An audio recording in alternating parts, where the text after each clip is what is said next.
আজকে একটা সিরিয়াস ধরনের মেজাজ খারাপের বিষয় হয়েছে। আমি সারাদিন ধরে অবজার্ভ করলাম। যারা এখনো দেখেন নাই, যারা জানেন না, সকালে একটা বাংলাদেশ জুড়ে হই হই রই রই কাণ্ড একটা শুরু হয়ে গেল। সেটার মূল বক্তব্য ছিল হই হই রই রই মূল বক্তব্য ছিল যে লুঙ্গি মাজাহার নাকি অপহরণ হয়েছে, হারায় গেছে।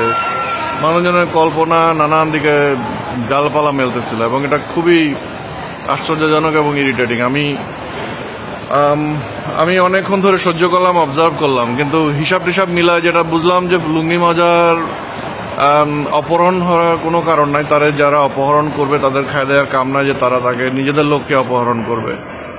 এখন আমি যখন একটা পোস্ট দিলাম, বললাম যে এই লুঙ্গিকে অপহরণ করার নাটকটা আসলে it's not a proper news এবং তাকে অপহরণ করার কোনো কারণ নাই। কারণ বাংলাদেশের ডমিনেন্ট যে ইসলামিস্ট মাফিয়া, সেই মাফিয়া থেকেই তাকে অপহরণ করার কোনো কারণ নাই। কারণ আপনার বসকে বা আপনার বসের সবচেয়ে কাছের লোককে আপনি কোনোদিন অপহরণ করবেন না যদি আপনি একমাত্র রাজত্ব করে থাকেন।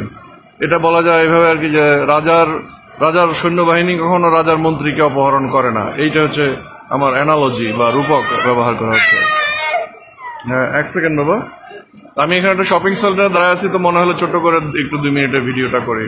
খুবই বিরক্ত লাগতেছিল এবং সবচেয়ে দুঃখের বিষয় হচ্ছে যে আমি আমার পরিচিত এবং আমার জ্ঞানের সীমার মধ্যে যতগুলো লোককে আমরা দেখতে পাচ্ছিলাম, যাদেরকে আমি প্রগতিশীল এবং চিন্তাশীল মনে করতাম, তাদের বেশিরভাগকে দেখা গেল তারা চিলে কান নিচে ওনারা বিশ্বাস তো করছেন, তারপর সেটাকে ডালপালা বাড়ায় নানান দিকে নিয়ে অপহরণ করা উচিত না। সরকারের উচিত এই ধরনের অপহরণকে থামানো, তাকে খুঁজে বের করা, এই সেই। আরে ভাই, একটা পাগল লোক যদি রাস্তা হারায় বা তার ইচ্ছা হয়েছে সে খুলনা যে ভাত খাবে, যশোরের যে হোটেলের মধ্যে শুয়ে থাকবে লুঙ্গি উঠায়, এইটা নিয়ে সরকারের তো তাকে খুঁজে বের করার দরকার নাই। এখন প্রত্যেকটা এই ধরনের সেলিব্রিটি টাইপের লোকজন যদি হারায় যায়, সেলিব্রিটি টাইপের লোকজন যদি যে লুকায় লুকায় থাকার প্ল্যান করে, তাকে কি আপনি ধরে ধরে নিয়ে চলে আসবেন জাস্ট বিকজ মানুষ করছে? পাগল ছাগলের যত সব কথা। এবং লোকজন এক এক দিকে তাদের যে কল্পনা শক্তি দেখলাম, এবং কয়েকজন তো রীতিমতো কান্নাকাটি শুরু করে দিছে। একটা ভোদাইকে দেখলাম, আমি নাম নিতে যাচ্ছি না, বাংলাদেশে মোটামুটি মনে হচ্ছে বিএনপি টাইপের, সেলিব্রিটি টাইপের। এই ভোদাইটা কথার প্রসঙ্গে 14ই ডিসেম্বর আমাদের বুদ্ধিজীবীদেরকে যেভাবে রাজাকার বাহিনী, আলবদর বাহিনী ধরে নিয়ে খুন করছিল, সেটার সাথে তুলনা করা শুরু করে দিছে। এইসব মাদার চোদগুলো, আমি সরি মুখ খারাপ করতে বাধ্য হইলাম, কারণ এইগুলো চান্স পাইলেই বাংলাদেশের মুক্তিযুদ্ধ ধরে টান দেয় এবং এটাকে সাথে তাদের নিজেদেরকে মিশায়, আমাদেরকে ওই উচ্চতা তাদের নিজেদেরকে উঠাইতে চায়। আরে তোরা হইলি কুত্তার জাত, তোরা হইলি রাজাকারের বংশ, তাদেরকে কিসের সাথে কিসের তুলনা করস তারা? মাদার চোদ কতগুলো রাগ লাগে আমার খুব। তো যাই হোক, এবং দেখা গেল যে র্যাব তারা ঠিকই খুঁজে বের করছে, কারণ সবার ঘুম হারাম হয়ে গেছিল, সবার হাগা বন্ধ হয়ে গিয়েছিল এবং সবাই নানানভাবে সরকারকে নানান ধরনের সবক দেওয়া শুরু করছিল। এই মাদারচোদ সবকগুলাকেই, লোকগুলাকে খুঁজে পাওয়া যেত না যখন বাংলাদেশের আপনার পার্বত্য চট্টগ্রামে মানুষজন গুম হয়ে যায়। তারপর বাংলাদেশের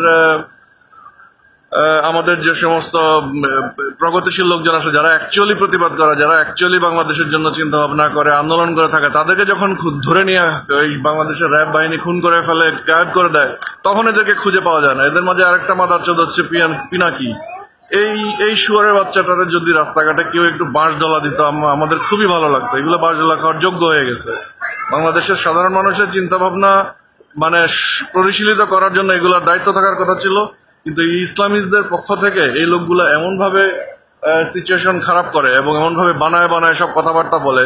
তো যাই হোক, আমার একদিক দিয়ে ভালো লাগলো যে শুধুমাত্র আমি না, আমার মতো অনেকেই এই ইংরেজিতে বলে calling out of the bullshit, বুলশিটটা তারা ধরে ফেলছে এবং তারা এটা নিয়ে আগে থেকেই বলছে যে this is just a drama. কারণ যখন বাংলাদেশের মিডিয়া, বাংলাদেশের টেলিভিশন এ ধরনের উদ্ভট কথাবার্তা বলতে থাকে, সেন্সেশনালাইজ করতে থাকে, এবং বাংলাদেশের ভিতরে মোটামুটি চিন্তাশীল লোকজন যখন অস্থির বোধ করতে থাকে বিকালবেলা পর্যন্ত, তখনই বোঝা যায় যে দিস ইজ নট গুড, এবং এটা একটা ড্রামা। সো যাই হোক, আশা করি বরবাদ মাজাহার, লুঙ্গি মাজাহার ইজ ফিলিং বেটার, এবং সে বাড়িতে ফিরে তার লুঙ্গি বদলায় সে কি করবে এটা আমাদের দেখার বিষয় না। কিন্তু এখন একটু পিছন দিকে তাকায় খোঁজ নেওয়া দরকার যে সমস্ত বান্দরের গোষ্ঠী সারাদিন ধরে এই সমস্ত উল্টাপাল্টা বকর পকর করছে, এগুলো ধরে এখন থাবড়ানো দরকার। আমি খুব খারাপ কথা বললাম, আমার খুব মেজাজ খারাপ, আমার শরীরও খুব একটা ভালো না, হয়তো ওষুধের প্রভাবে এরকম হইতেছে, হেভি পেন কিলারের উপর আছি, বাট আমার মেজাজ খারাপ, আমি আসলে সামলাইতে পারি নাই।